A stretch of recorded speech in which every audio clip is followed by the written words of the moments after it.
श्री माधवानंद जीव मंदिर राज्यर एक प्रमुख धर्मपीठ।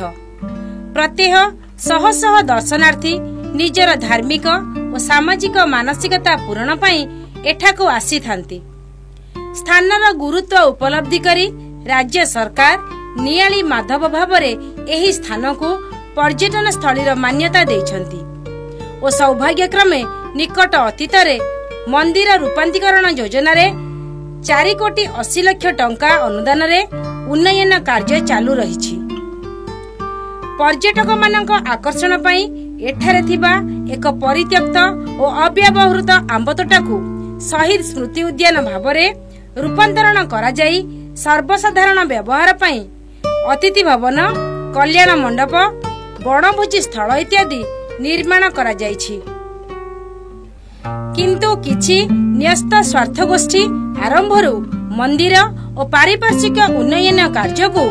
विरोध करी नाना प्रकार अनैतिक, अवैधानिक और विशृंखलित कार्य करिचालिछंती।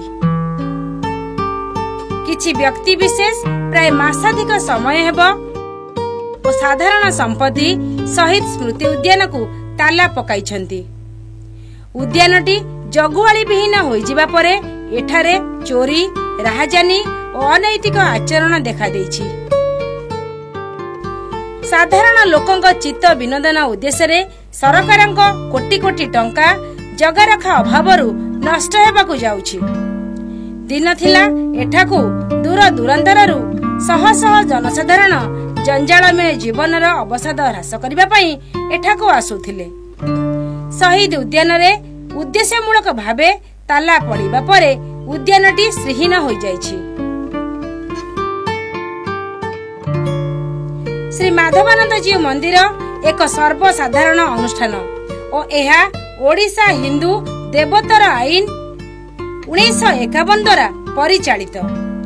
ठाकुरंक स्थावर अस्थावर संपत्ति देवनीति सह विभिन्न साधारण व्यवहार पई लागिबा विधेय, किंतु अपरिणामदर्शी गोष्ठी चक्रव्यूहरे एपरी एक प्रमुख पीठ विपर्यस्त हो जाउछि। माधव मंदिर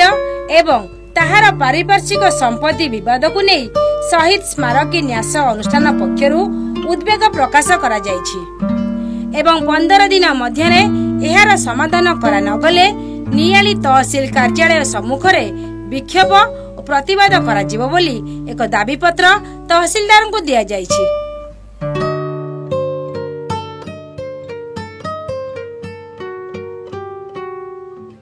माधव मंदिर एवं से पारिपार्श्विक परिवेश यारी उपरे गोटे स्मारक पत्र दवाई कि आम आसीलु आज राज्य सरकार उद्देश्य तहसीलदार जरिया दिगला। तो माधव मंदिर माधवानंद जीव मंदिर राज्यर एक प्रमुख धर्मपीठ एवं याकू एमती जनमानस लोक कथार माधव जगन्नाथ मामू घर बोली कह जाए एवं ताकू सरकार पर्यटन स्थलीर मान्यता देइचंती नियाली माधव भाव एठी डॉक्टर प्रमोद मल्लिक पूर्वतन विधायक समय गुड़िए काम होईची। शहीद स्मृति उद्यान नाम एक परित्यक्त आंब तोटा सदादास तोटा जहाँ को कहुए ताकू गोटे रमणीय स्थान रे परिवर्तन रूपांतरीकरण कराई एवं 5T इनिशिएटिव रे माधव मंदिर पई कि डॉक्टर मल्लिक सहयोग क्रमे उद्यम क्रमे 4 कोटी 80 लाख टंकार आर्थिक व्यवस्था करा जाई काम आरंभ होईछि। किंतु सेठी किछि लोक ताको आखिरे ए काम गुड़ाक ताकू दृष्टिकटु होउछि। तेणु से विभिन्न उद्यम रे से कार्य गुड़ा को विरोध करी आसुचंती, न्यायालय रे मकदमा करुचंती, फील्ड रे विरोध करुचंती, ए समस्त कथा करिचंती एवं सेथि पई स्थानीय जनसाधारण सहयोग क्रमे खूब श्रृंखलार सहित काम आगे चली। किंतु सरकार परिवर्तन हो जिबा परे आपण आज जाई देखिबे सेठी एटा को आमे मु तो विधायक मान्यवर विधायक नियाली जो नवनिर्वाचित विधायक सह मोर माने कथा भाषा हेलो मु स्वागत करुच्ची मान्यवर विधायक को जन साधारण नागरिक भाषा अंचल। किंतु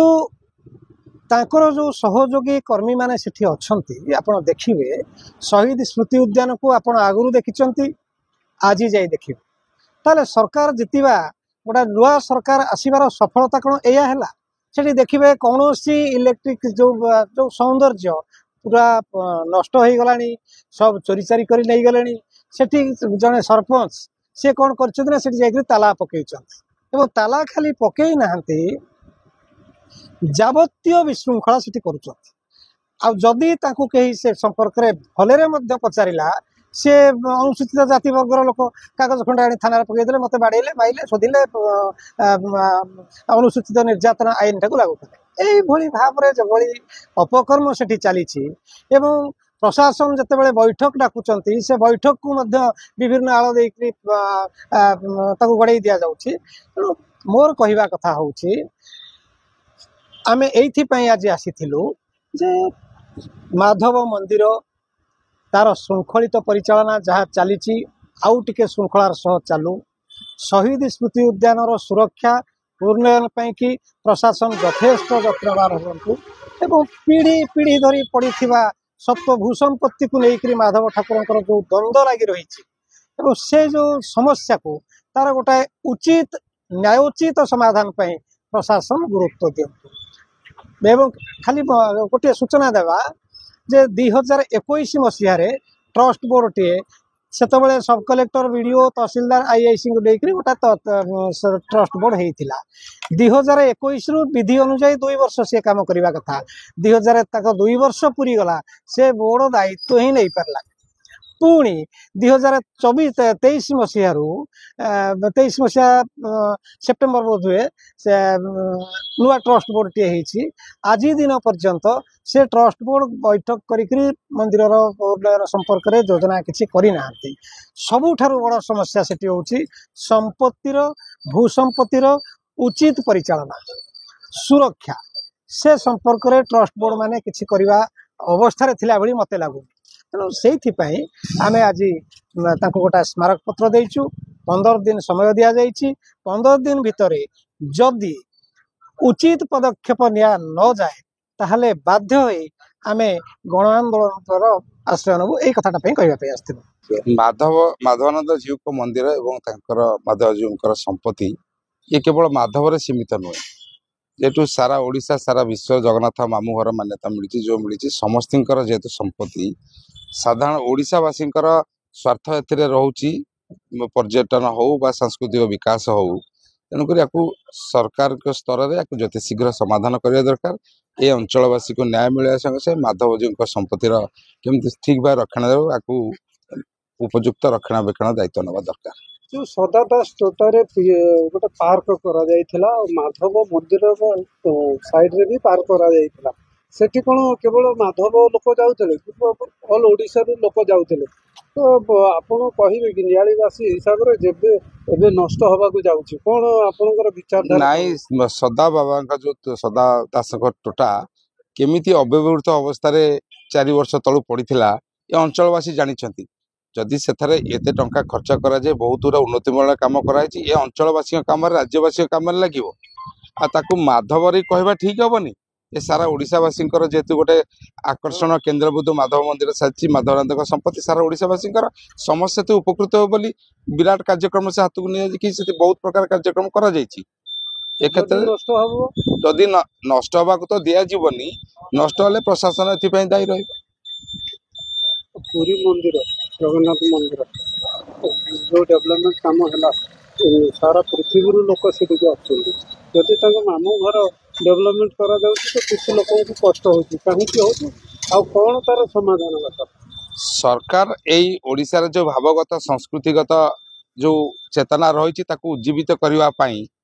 विभिन्न सांस्कृतिक अनुष्ठान धार्मिक अनुष्ठान को पर्याप्त परिमाण अर्थराशि उद्योग कर लोक मानकर उन्नति सांस्कृतिक उन्नति यदि कौटी स्थल विशेष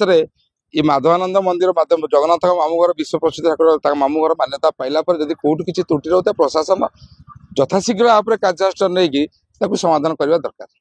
केमती देखुं जो ट्रस्ट लोक किसी माधव लोक दाबी पत्र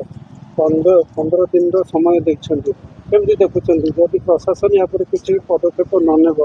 ताले सेमाने आंदोलन को मु आशा करुच्ची प्रशासन एपरी स्पर्शकातर विषय निश्चिंत 15 दिन भितर कार्यानुष्ठान नेबे आउ जनसाधारण यही प्रकार आंदोलन पथा करे अवकाश रहिबो नै बोली आशावादी।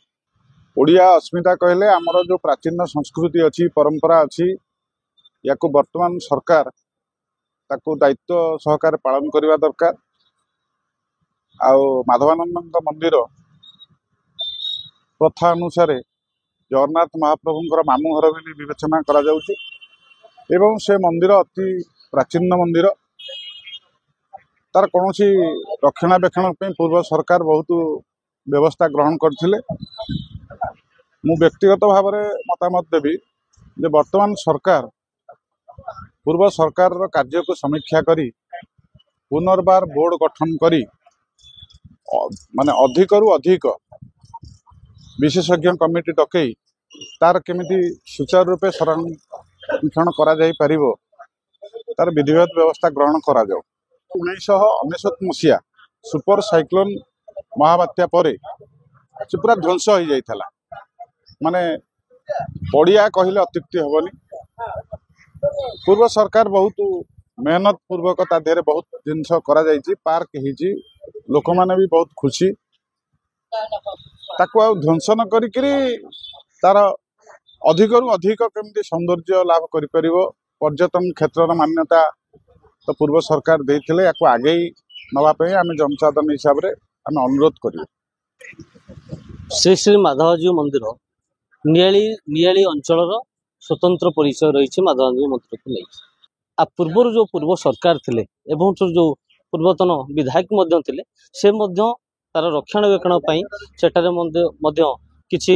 5T योजना रे मध्य अंतर्भुक्त कराइतिला जहार आर्थिक बजेट मध्य 4 कोटी 80 लाख टंकार मध्य व्यवस्था कराई तार मध्य कार्यक्रम चलीस। एबे वर्तमान जो सरकार चलीसी एठारे जे सारा ओडिशा रे बारंबार कही ओडिशा अस्मिता को नहीं सरकार परिवर्तन होला नूतन सरकार आसला अस्मिता ना रे जो सरकार ये चली से अस्मिता केते बजाय रखी साधारण अंचलवासी जानवर आवश्यकता रही। यही कौन अस्मिता आमर मंदिर जेकोसी डेभलपमेंट काम चली बा जहाँ तार कार्यक्रम सरी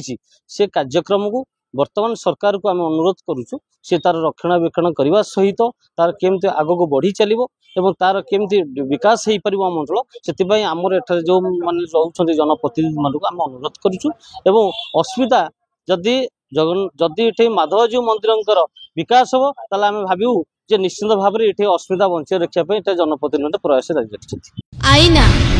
स्वर जनतांकर देखंतु केवल एनके मीडिया रे NK media like share and subscribe.